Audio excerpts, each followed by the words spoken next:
This is ContactTalkRadio.com. Consciousness in action. And you are taking action into your consciousness by tuning into Contact Talk Radio. And on TuneIn.com, Ping.fm, and UpSnap Mobile. Contact Talk Radio. Long ago, before this day's confusion did begin, throughout the stars did we go wandering. Distance was no barrier, and time it had no hope. Free to come and free to go. Free to come and free to go. Open up the book of stars. Open up the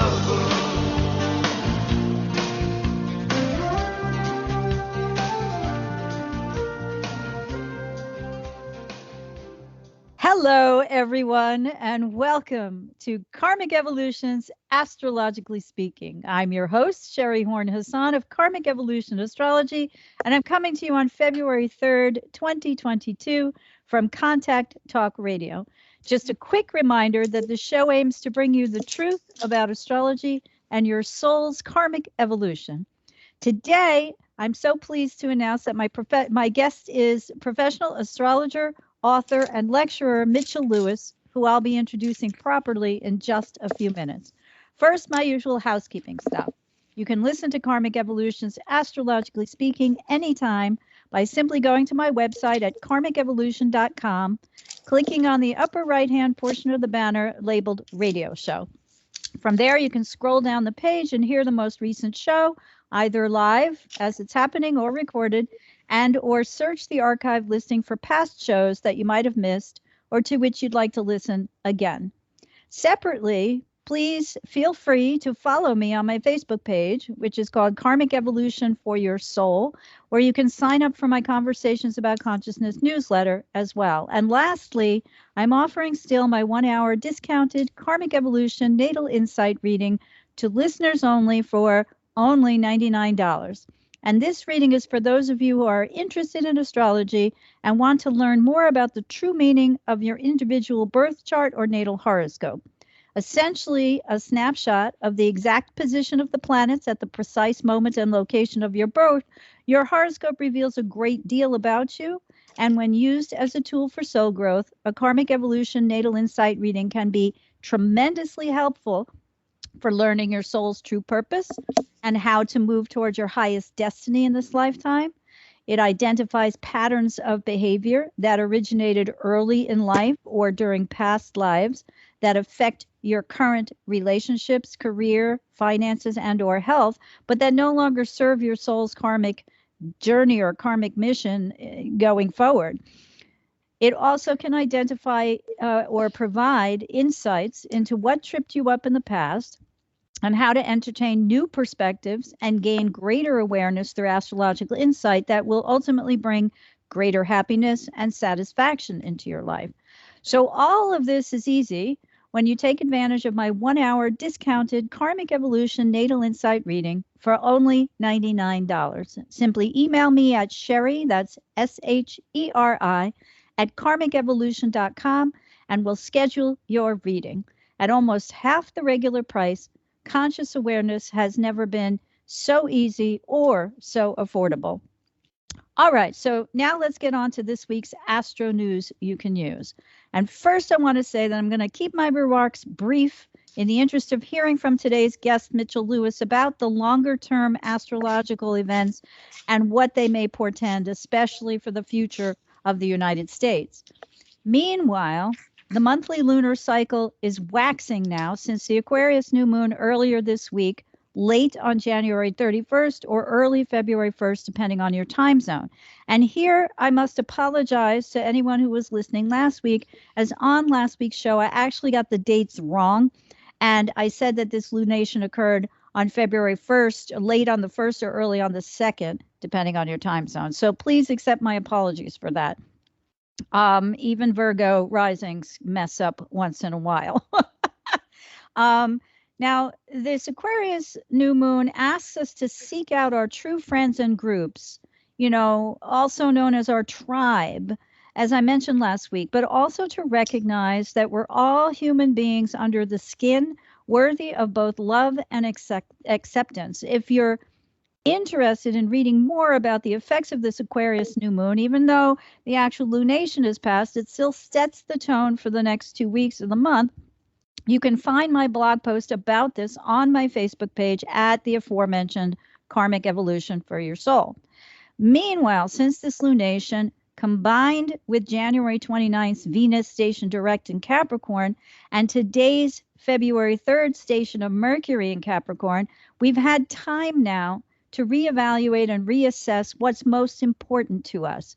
And by that, I mean what we value, what we most value from the deepest, innermost recesses of our soul, vis-a-vis our relationships, and in particular our work, because Capricorn is associated with that.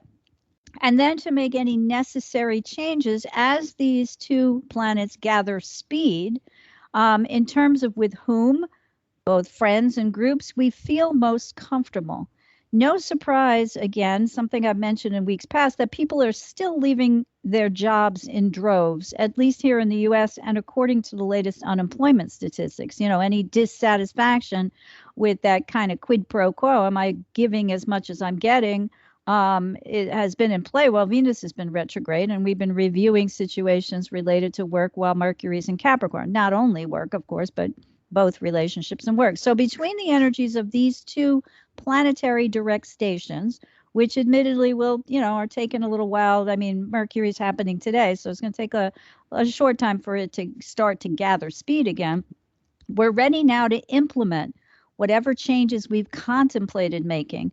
So whether that's to remain in a partnership, break away from it, or to go forward with it only if it's modified somehow into a more equally balanced quid pro quo is, of course, up to each of us individually. The point is that it's the retrograde periods that provided us the ability to go deep and again connect on a soul level with ourselves to determine what makes us feel most valued and valuable, because building a stronger sense of self-value and self-worth is important to our future sense of what makes us feel truly secure on an internal level. Now, Mars in Capricorn perfects its sextile, which is waxing during the Aquarius New Moon lunation, to Jupiter in Pisces on February 4th, which gives us the opportunity for success in whatever endeavors we've been putting our energy into at present.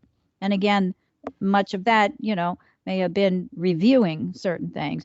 This represents a particularly good time for us to work with authority figures, which further ensures our success because they will now be more easily persuaded to accept our ideas.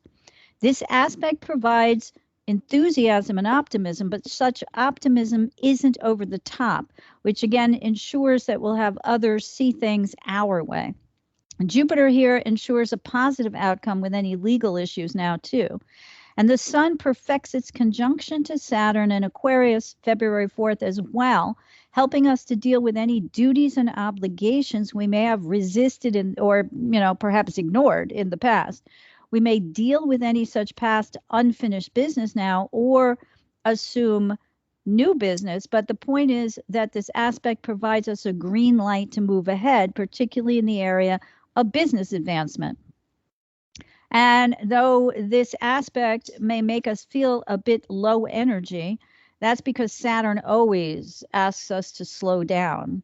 Why? So we may better concentrate on organizing and planning for the future.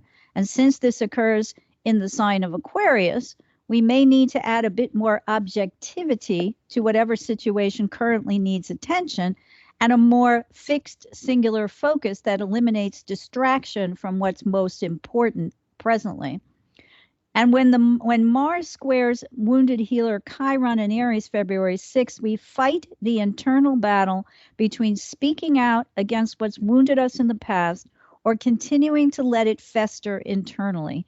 We see this in the macrocosm of the collective now concerning a whole host of issues, from women's rights to the rights of minorities, the poor, and so many other groups that make up the collective. Any us versus them situations may need further deliberation as we're asked to walk a mile in someone else's shoes now and to relate to their woundedness, past, present, or otherwise, as only then can we access our own ability for self-compassion and acceptance. When we acknowledge our own wounds, we can then feel self-compassion, which opens the door to experiencing empathy and compassion for others. And that's especially true since Jupiter's in Pisces now, and Jupiter's slowly making his way to the conjunction to Neptune in mid-April in Pisces. Now, February 8th brings us Mars' exact earthy trine to Uranus, also in play and waxing during the Aquarius New Moon earlier this week. And that's when we can, that's when unexpected people and activities may enter our lives.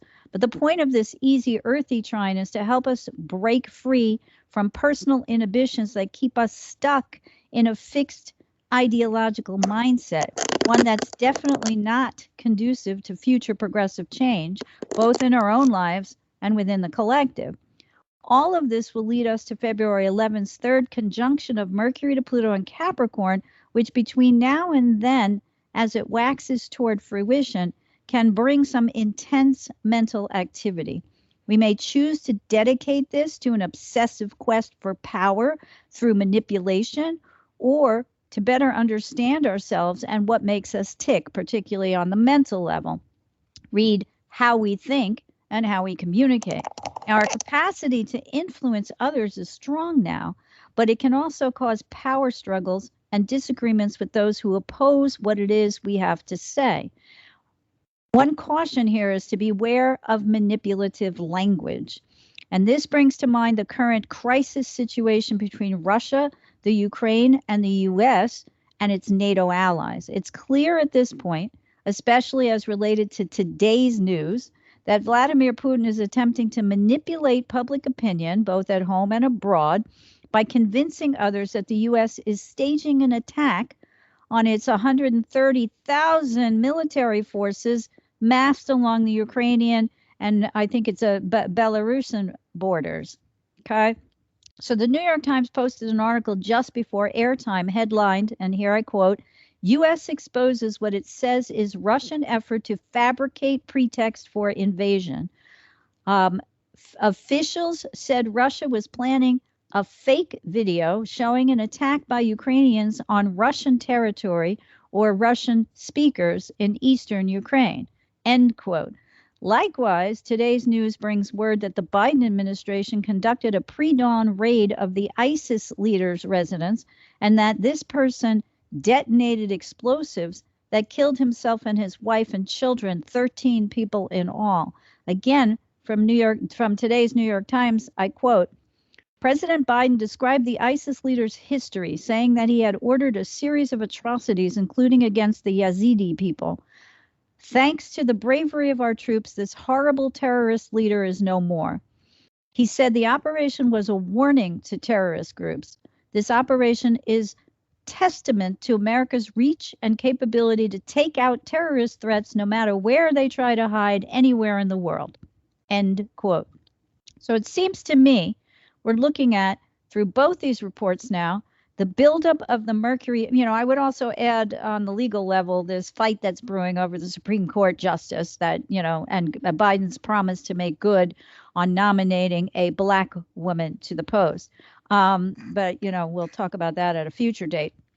So it seems to me between all of these things and others that you guys can think of, we're looking at the buildup to the Mercury-Pluto aspect, which is going to perfect on February 11th. Now, that's a little ways away, granted, but I would watch for some vehement and potentially threatening responses from whoever emerges as the new ISIS leader, if one does during that time, as well as, continuing propaganda out of Putin's Russia as that showdown continues to loom.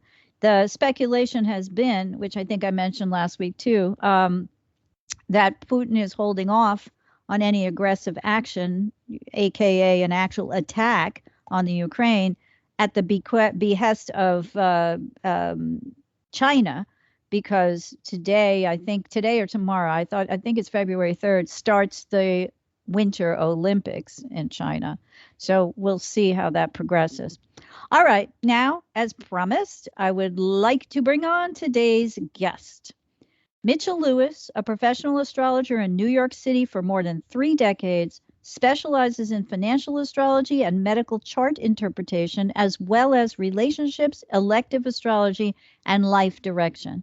Mitchell works with natal charts, transits, solar arc direction, secondary progressions, and composite charts. Throughout the 1990s, he worked on the floor of the New York Mercantile Exchange and became well known as an astrological trader and market analyst. He's been quoted in Barron's, the New York Daily News, and many other publications. Since 2011, Mitch has been a regular guest on the radio show Coast to Coast with George Noory. I always call him Greg. I don't know why, and the words are right here in front of me. Anyway, Coast to Coast with George Noory, where he discusses the economy, politics, and the future of our society.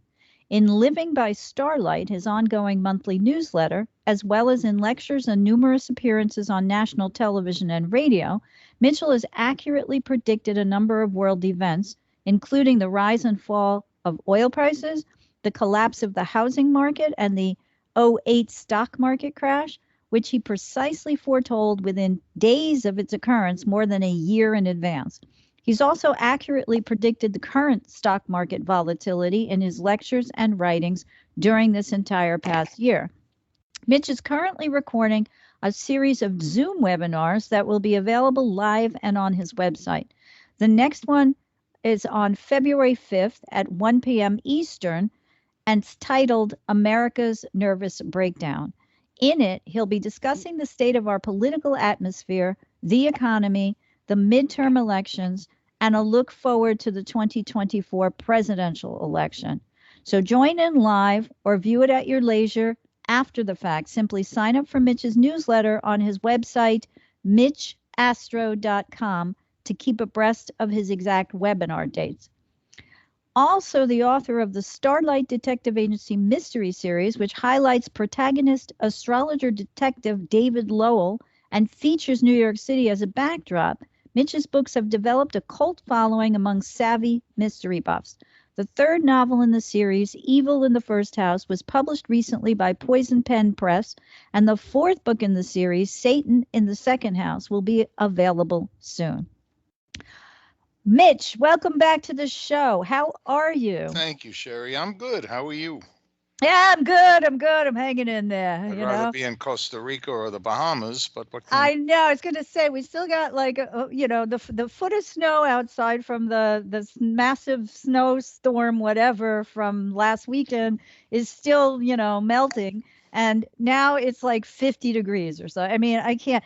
The schizophrenic weather, I guess it's like the markets, volatile weather, Well, it's part of the nature of it. But I have never enjoyed 1 second of winter my entire life. So, Yeah. No, you grew up where? In the city? I grew up in the suburbs. Yeah. Okay. You didn't sleigh ride? You didn't ice skate? Sure, I did. Yeah, you didn't like it? I'd rather water ski. I gotcha. More sun and more. I'm a summer baby, my dear. Yeah. No, I gotcha. But what I always say is that in the winter I do get a lot more work done. I'm not running outside too often. Right. And I sit here and put my novels together and do my webinars and lecture and all the rest of that. So. Yeah, and we're grateful for that. So cool. Okay, so there's a rhyme or a reason to winter for you, even though you hate it. So let me ask you first. I had noted last week, and in I don't know if I said it on my show. I think so, but in my recent blog, that the Aquarius New Moon had the Sun, Moon, and Saturn conjoined, as you know, and square to Uranus, but also, they formed a T-square and squared Hygeia, right? The asteroid goddess of health. So it was around then that news of a new Omicron variant had been reported and that there were several cases in the U.S. So I want to ask you first, what do you foresee in terms of the future of the pandemic? especially vis-a-vis the continuing Saturn-Uranus square this year, as it is going to tighten. It's moving away in orb, but it's going to tighten once again in the fall. Right. I think that it's the aspect we should be viewing more cautiously is the Jupiter-Neptune conjunct. Okay. See, the thing is that people don't realize in the 1918 pandemic, it took about 3 years to complete. And viruses mutate. Bacteria don't. Once you have a bacteria and you have an antibiotic or something that kills it, or a vaccine, it's gone. But viruses don't respond that way. They're smarter. They say, it's just like the bugs in our house. Just you spray some stuff. They kind of, after a while, they bathe in it. So they come up with new ways of dealing with it. I love that metaphor. I'm picturing them swimming in the pesticide. Oh yeah, they have bathing suits. And they're diving off into it. It's hilarious. That's great. So what happened in 1918? The first wave of the influenza epidemic, the so-called Spanish flu, which by the way is only called the Spanish flu because Spain was the only neutral country in Europe during the war, and therefore it was the only country that was allowed to report on this. All the other countries wouldn't let their newspapers and early radio stations talk about it because it would depress the troops so much.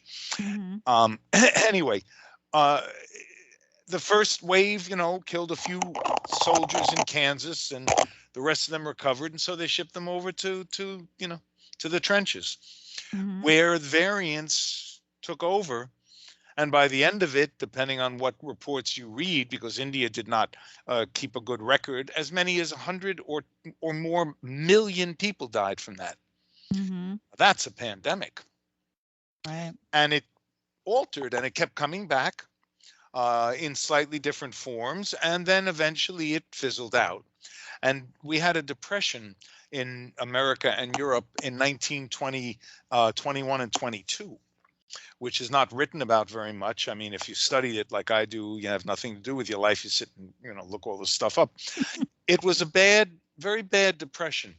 And when it finally subsided, that's what began what we call the Roaring Twenties. And then the stock market ran up to 1929 when it collapsed. Now, what people don't realize is that the Great Depression of the 30s, actually began in America, in the Midwest. The farmers in the 1920s had a terrible time of it. They couldn't raise enough money. They couldn't grow things. There was a real problem with crop rotation, which was ignored. And so the depression didn't hit. Most people were not aware of it until the crash of 29 and then the more severe crash of 31. But this depression took place before. It started before. And we're right on time. We've had different variants of COVID. Yeah. I caught the first round being, so I want to be first with everything, And it was a very, very severe one. I didn't have to go to the hospital or anything. In fact, my doctor, when I told him I couldn't taste anything, we had a Zoom conference. He said, well, why don't you get in an ambulance and come down to NYU? I said, I can get in an ambulance, which cost me $1,100, or I can take a cab for $9.40. Either way, if I'm going to drop dead, who cares by the time I get there? And so, I got over it, but it did take quite a while, and it was pretty severe. And what we're in right now is this place where, without getting Sherry, when I do webinars or I'm on your show or Coast to Coast or anything else, certainly my politics, I think, are pretty well known to people. But that's not my goal. I'm not here I have plenty of friends who have all kinds of political perspectives. Some agree with me, some don't. This isn't meant as a political statement, but as a statement of common sense. And as one of my old girlfriends used to say, common sense is not that common. We are at a point where one of the reasons why, and again, this is an oversimplification. I don't tell people whether they should or shouldn't get a vaccine. That's up to them. but it seems fairly obvious at this point that the vaccinations are working. And my biggest concern right now is that some of the variants are happening and expanding because there is so much population that is not getting vaccinated. And is not taking precautions and is not using masks and so on. Hey, I'm just as tired of this thing as everybody else.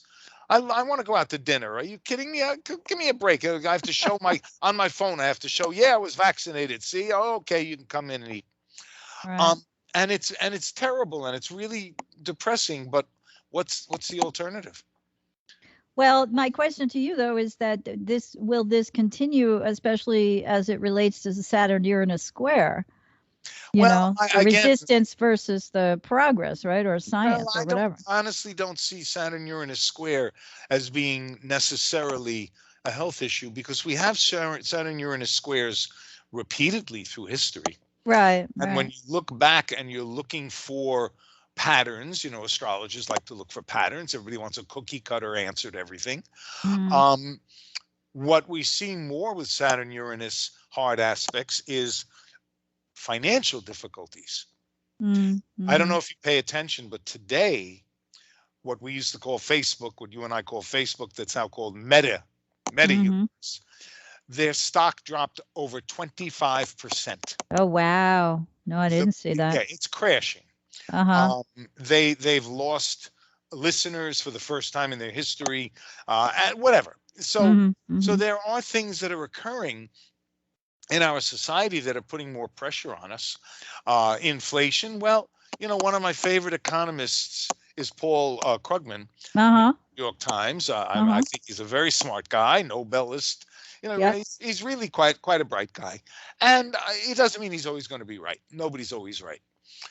Maybe I am, but other people. and his point is that you're getting hysterical over things because of the misconceptions, because we are in tribal. Another thing, Sherry, from the time that they invented Bitcoin, as I call it, I have never once changed my opinion of it. I think it's a con game. I think it's going to crash. And I think it has the potential to bring down the stock markets when it finally does. Now, that doesn't mean that it has to go out of business completely. But it ran up to 65,000. You know where it's trading today? Around 35,000. Now, that means that an awful lot of people who got in after the run-up are getting killed. Right. They bought high and ride it low, right? And most of them are small-time investors. So they can't weather this storm. And I cover all of this in my webinar on Saturday. I'm going to be looking at Bitcoin and at Biden's chart and everything. Yeah, cool. And as far as to answer your question, I don't think we're completely done with COVID by any means, but I think that the Jupiter-Neptune conjunct may represent the final hurrah. Okay. The last peak. I'm hoping. Remember, it's only a single pass. We don't have a triple pass of it. Right. And that's April 12th, right? April 12th of this year. Yeah, it's somewhere in there. And because Jupiter is moving very quickly through Pisces because it went retrograde. And so that may very well be, it's on April 12th, which is a Tuesday. I always said the world would end on Tuesday. Which Tuesday? I said, I don't know. So wake up on Wednesday. That old movie, if it's Tuesday, this must be Belgium. We're all in Belgium on Tuesday. Yeah, gotcha. So we're dealing with all of this, and it's all ongoing, and there is no easy solution to our issues. And of course, the upcoming midterm elections, which you had brought up. Let me tell you, on that day, there's a full moon. Right. Sun, Scorpio, and the moon in Taurus. The moon is almost exactly conjunct Uranus. In fact, it is. The Uranus. It is exact. Yeah. In minutes. Yeah. It's squared by Saturn. And that day we have Mars at 25 Gemini in square to a 22-degree, almost 23-degree Pisces Neptune. Right. Well, when you lay that across America's chart, Neptune is in exact opposition to America's Neptune, Right. in square to America's Mars. Transiting Mars is setting off that square as well. Right. Pluto is only a degree away from the Pluto return, which will take a number of times to complete. Right. And it's going to be a mess. It's going to be the messiest election we've ever seen. However, and I will get into this more on Saturday, I don't think that it's going to be the bloodbath that all the Republicans are hoping it will be and all the Democrats are wringing their hands. I think it's going to be a horror show, and I think they're going to be court, legal, all kinds of. It's going to be a real mess. It's a real messy situation. But it is not going to be a complete and total washout for the Democrats. And more to the point, because of the nature of our democracy, if you will, if you'll allow me to use that term, we have a ridiculous form of government. How can you govern when every 2 years your government changes? Right. That doesn't give anybody. A president gets elected and 2 years later he doesn't have any power. Right. And you mean the changeover in the House and the Senate, the House primarily, right? Primarily every 2 years, and the Senate, a third of it, every 2 years gets reelected. So it's really a messy situation, and there have to be some serious changes. Now, nobody's asking me my opinion. They haven't offered me kingship yet. I'm waiting, I'm asking you your opinion. I understand. And who am I? I understand, but okay. As Bob Dylan wrote in one of his songs, he said, "Steal a little and they throw you in jail. Steal a lot and they make you king." Yeah. And it's a great line, and it's not completely original because the concept has been around for hundreds of years. But I love the way Dylan writes anyway. And the point is that what's happening in our nation, and again, without trying not to get too political per se, but there was a president that we had, whose name shall not be mentioned, who did everything right out in the open. Right. He didn't hide anything. First of all, I'm not sure that he's smart enough to know, or that he understands how government works.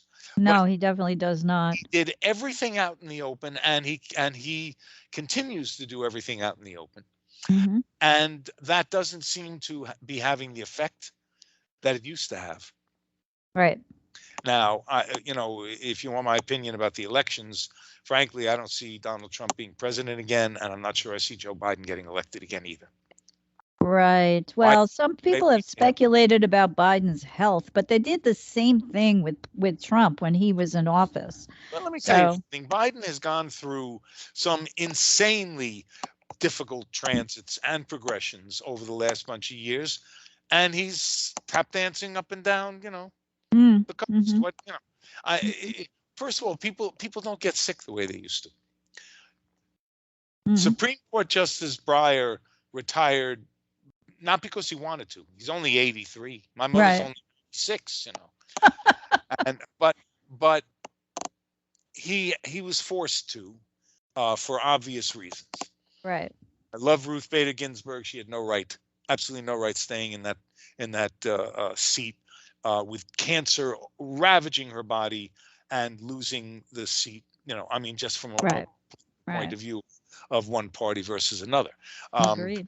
And so Breyer has done this, and people are asking, well, what's going to happen with the new nomination that Biden's going to give? And I got news for you. I don't think it's going to be as big a problem again as people think. I think the Republicans recognize that first of all, they have a 6-3 majority no matter what. Right. And to make a big stink about this, it won't look good. So I think that well, there's also the history of, because they keep touting how some of these conservative senators like Lindsey Graham and others have voted for some of these potential nominees as Supreme Court justice for lower court, positions. Well, Lindsey Graham also comes from the same state that what's her name comes from. I forget her name offhand. But the one who ran for governor, or? No, the one that's up for going to be the #1 Supreme Court. Oh, Childs is her name. I think her Okay. last name is Childs. I've forgotten her first name. Yeah. And whatever. And again, just because, look, remember that we give names: conservative, liberal. The term liberal really only became a common usage in the 1930s. It was people who believed in FDR's New Deal. That's when the term started to become used more regularly. It may be an old term, but also, what is today the Democratic Party used to be the party of segregation in the South. Yeah, absolutely. And the Republican Party was the party of Lincoln, and the names have switched, the ideology has switched, so it doesn't matter what you call it, Right. By any other name still makes me sneeze. Well, let me back up a minute. Let me ask you, I mean, you're saying that you think that the Jupiter-Neptune conjunction in mid-April will bring us the height of the beginning or of the end of the seriousness, I'm going to say, of the pandemic, because it's going to become more common. The virus is never going to go away. It'll be more like a seasonal flu, if I understand you correctly. But how much is that a factor or something that factors into the economy and the financial markets? For one thing, Jupiter tends to bring things to a peak. Mm-hmm. One of the things that I like to look at, and I will be doing it in the webinar, Donald Trump's Saturn sits on America's Mercury. Joe Biden's Jupiter sits on America's Mercury. Now, it couldn't be more black and white. Right. Trump is negative and pessimistic, and the world is ending, and and everything's falling to shit. And Biden is exactly the opposite. Right. Soft-spoken, and I believe in it. So what does Biden do? Jupiter. He tries to do perhaps too much. He's already passed 2 very important bills to prevent an economic collapse. The infrastructure bill is part of the Pluto return, because Pluto represents anything that's worn out and needs to be replaced. And he's trying to do, build back better. And of course, Manchin and Sinema are refusing to let that happen. Well, I'm not going to get into it. I think Biden is doing a great job. I happen to think that he's one of the best presidents we've had in a long time. But that's because I agree with his policies, obviously. Right. But the Jupiter certainly can be overwhelming. And one of the problems with Jupiter, you say to a Sagittarius, how many people were at the club last night? Oh, there must have been 500. You say 500? Well, 40, but it was a small club. So there were so many people there. Right. Well, in a way, that's what Biden's done. He's overdone. He's overcooked his souffle. And let's see. I would like to see him break this bill up so that we can get some very, very necessary things pushed through. If through some miracle the Democrats pick up a seat or 2 in the Senate in the midterms, then the whole ball game changes. Right. But do you think, though, what about the markets? Like, for example, does the Jupiter Neptune in Pisces affect the markets at all? I believe, Sherry, that everything affects everything. Yeah. I don't mean to be flippant about it. Right. But, I do a lot of financial lectures at UAC, the last 2 UACs, and all over the country. And with PowerPoint, I show the recurring themes and the recurring aspects that come back. But I also caution and say, just because this happened before does not mean that the next time this transit comes along, same thing's going to happen. Right. For example, everybody's been waiting for a stock market crash because Saturn's squaring Uranus. Right. And, people are now, they're saying to me, oh, look, I was right. The market's crashing. The market's not crashing. The market is having a correction. Right. A crash is what happened in 2008. Today, the NASDAQ is down over 500 points. That's a huge drop, mostly because of Facebook. and a few other Spotify because of this. Oh, right. Joe Rogan. Right. Joe Rogan, and all the rest of it. So all of this is weighing down on the markets. Well, and the Dow is down about 365 points right now. I know my stocks are losing a little bit, but everybody gets hysterical. And 2 days later, they bounce right back up again. Right. The economy happens to be in very good shape. There's inflation. Yeah. It's painful. Absolutely. People don't, well, you mentioned in your introduction, people don't want to take this, the great resignation, they're calling it. People are dropping out. Well, that's why you go to Whole Foods now and half of it is self-service, self-checkout. Right. Okay. I wouldn't want to work at Whole Foods for $11 an hour. Right.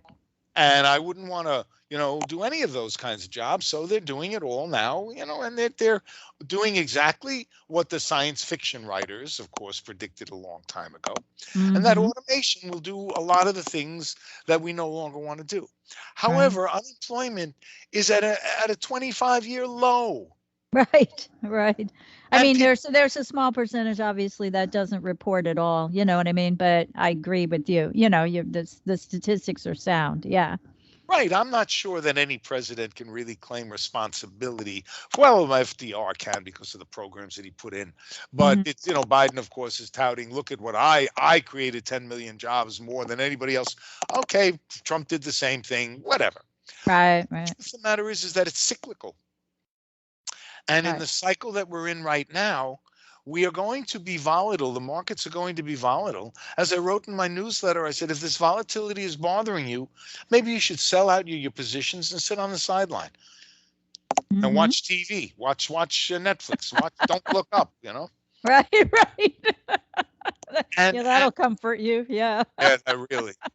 I'm still waiting to see the third season of Mrs. Maisel. I have never found the time to put it on. Oh, too funny. I'd like to see it. All right, so. But wait, you're saying that if you're nervous, then cash out. But is the point of that to say, well, if the market is going to crash, then you can get back in?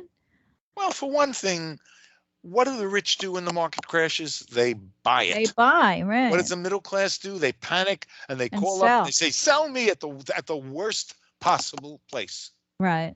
And then they're afraid to get back in again. And they look back 2-3 years later and they say, oh my God, I got creamed. I'm just going to tell a quick. If I see the markets, go ahead. No, when I was married, my ex-husband is in banking and he had a friend also an MBA in finance. And that friend had inherited a huge amount of IBM stock from his grandfather. And when I think this was the 2000 .com crash, I believe, he did not know what to do, and the IBM came back, right? If I'm not mistaken, but I believe he sold off a portion of it and kept a portion of it. It was a real panic time for him. Well, the NASDAQ collapse, the .com collapse was one of those rarities. We don't see that very often. For one thing, it was hysteria. I was on the floor of the Merc when this took place, and I had friends who, for the first time in their lives, had real money. They had $1 million, $1.5 million in their accounts. And I saw that Jupiter was leaving Aquarius and that this great bubble was about to pop. And I begged every one of them to please get out. And when it started to collapse, I said, get out and take your loss. No, I'm going to buy more. And one of my friends at one point had $1.5 million in his account. Poor schnook who lived in a walk-up, his whole life. And he wouldn't get out. And he wound up having to sell his car for margin. So, you look at this and you scratch your head. It's just like being in a casino. You did well at the crap tables. You got $5,000. It costs you nothing. The room is free. Go home. Come back later. Right. I know. I never understood while it's that. snowing out. You lose every quarter you got. And you got to drive back in the snowstorm behind the snow plows because you don't have any money for a room. I mean, Right. Well, this is what people do in the stock market too. I don't panic. Sometimes I look at my stocks, they go up a bit, I'll sell some off to have some cash flow. Or if they're going down and I don't want to take the pain, I'll shorten my position a little bit. But I don't panic and sell everything and sit there and go, oh my God. I've been doing this too long. Right.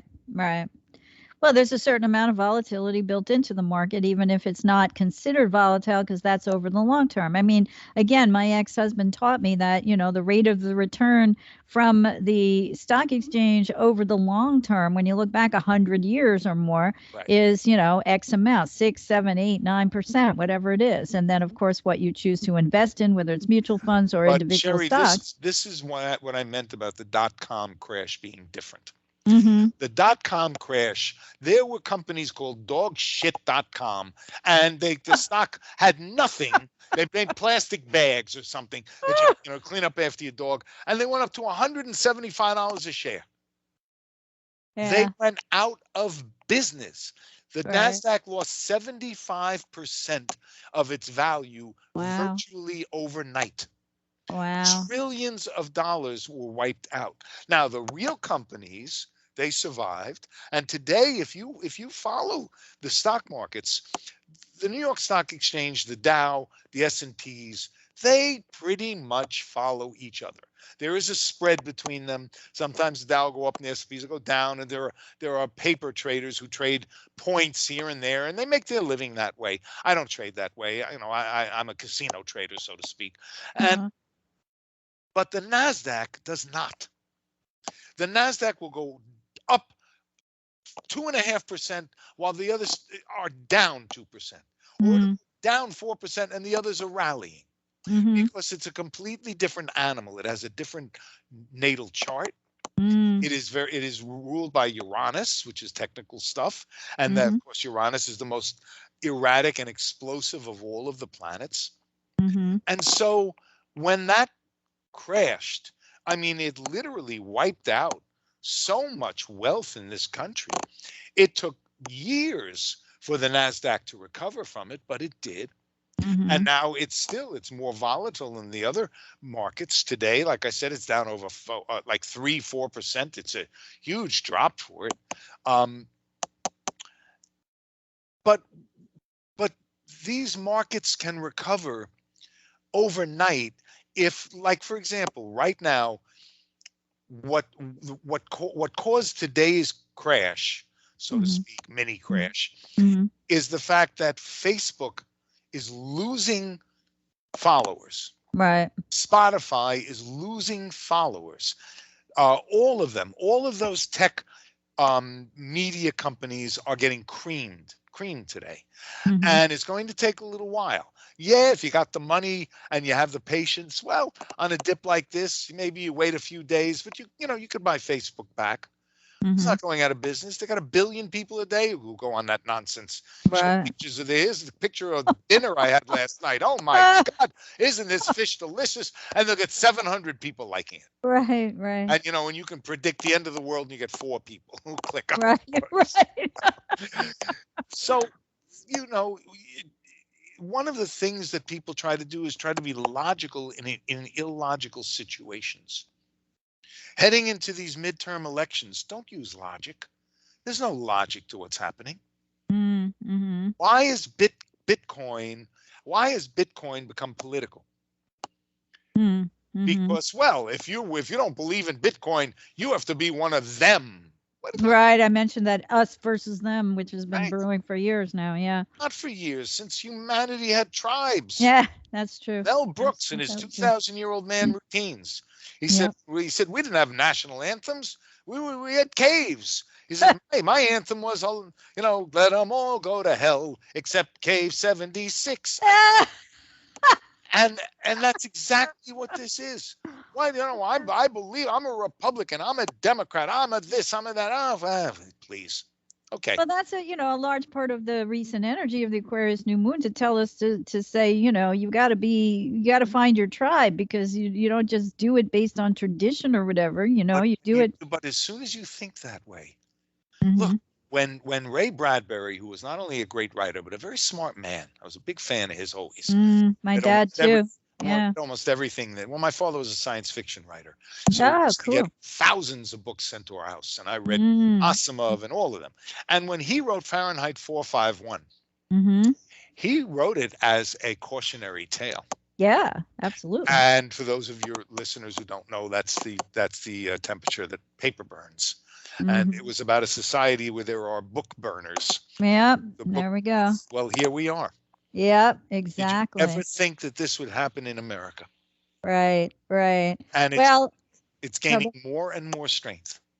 yeah, well, we have only a couple minutes left. So what I want to do is just pause for a couple and have you remind everyone how they can sign up for your webinar this weekend, because I know you've got a lot more to say. I'm interested in more about the Sibley charts, the U.S. charts, Pluto return, because I know you have much more to say about that, So and we're not going to come have to the enough. webinar. Be my No, guest. no, I will. Oh, thank you.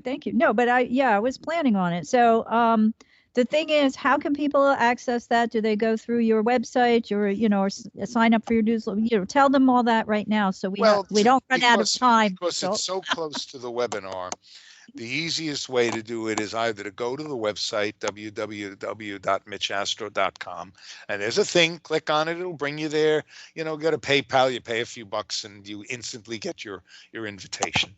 Or okay. you can go on Facebook. I'm on Facebook, and I have ads up for the webinar. Okay. Where do and- they find you on Facebook? Mitchell Lewis or? Yeah, I think it's Mitchell Lewis, maybe Mitchell Scott Lewis. Honestly, I don't. Okay. I look Either at it every Mitchell day and I Lewis, don't pay but attention. I know, think- but I want to give clear directions because, I'm not techie, so I could easily get confused. Mitchell Scott Lewis, which is Lewis, or Mitchell Lewis. Same spelling, Lewis. Okay, go ahead. Yeah, I'm pretty sure it is. Anyway, but even after the webinar, I'm gonna, assuming that the technology works, and I have a recording of it, I'll make it available. Right. After the fact. And buy it afterwards. Yeah. Okay. Cool. And I have two pages. One is Mitchell S. Lewis, astrologer, and the other is Mitchell Lewis, I believe is what it is. It's Mitchell Lewis. Okay. On Facebook. So you can find me. I try not to hide in the shadows. All right. But And it's through your website. People can sign up also for your Living in Starlight newsletter and get regular updates on monthly transits, right? Oh yeah, of course. Yeah. The newsletter is free. When I do a webinar like this, because it's so much work, I charge for it. Yeah, no, as well you should. I got to pay New York City rent after all. Yeah, absolutely. And it's usually not going down. So no, it's not. No, it's not. So the only other thing I'll ask you about, two other things. One is if somebody wants to get a reading with you. We know you specialize in financial astrology, but also in medical astrology, and you do the other things that were mentioned in your bio. So yeah, I do all astrology. Sherry, I've been doing this much longer than I like to admit. I know, but they can find information about readings on your website as well, right? Absolutely. Okay, and how about the detective books that you've written? Is that are they available on Amazon or somewhere else? They're available everywhere. Amazon. They're in ebooks. They're even in audiobooks. Amazon or through Source Books. It was Poison Pen, but Poison Pen was bought out by Source Books, so they're at Source Books now. But Amazon is the easiest way. And somebody wrote to me and said, I went and looked for for your third book, and somebody wanted $850 for it.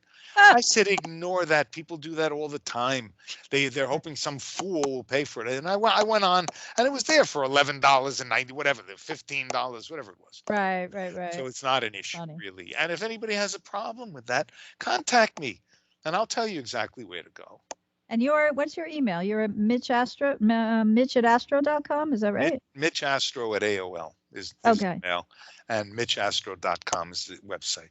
Okay. All right. I've been using Mitch Astro for decades, so Right. Somebody and again, tried to buy it from me. I said, not a chance. Yeah, I know. So your webinar, which is Saturday, right? At 1:00 Eastern, but you can also purchase it after the fact and get the recording, is called America's Nervous Breakdown. So we have like 1 minute left.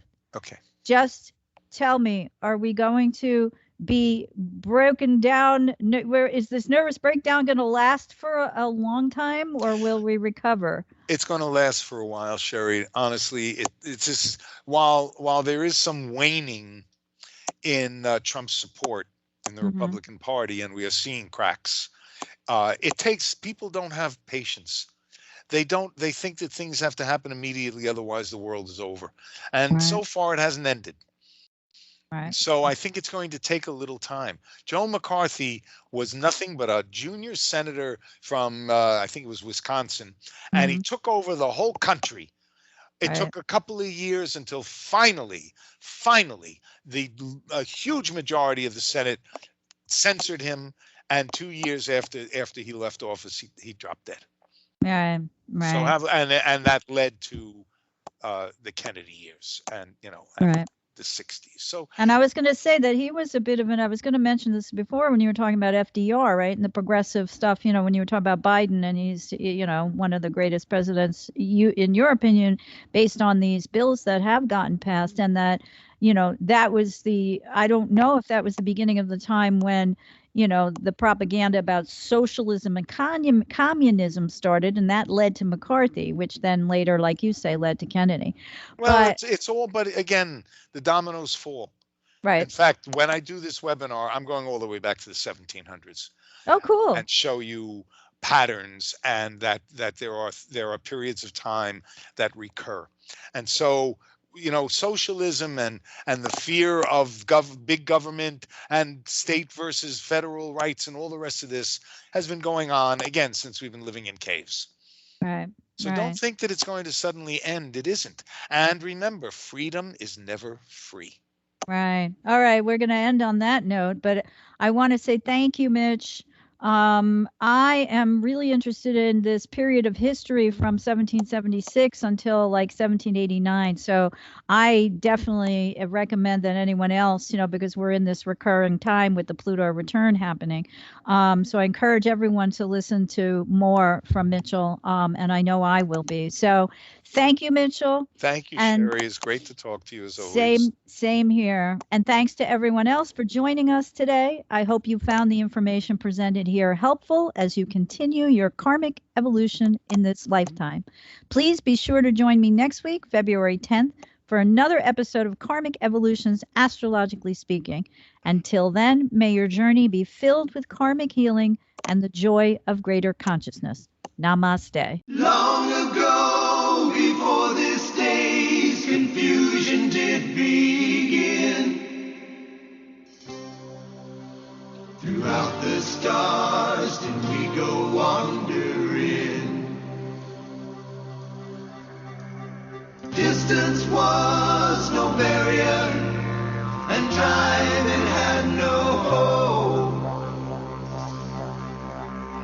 Free to come and free to go. Free to come and free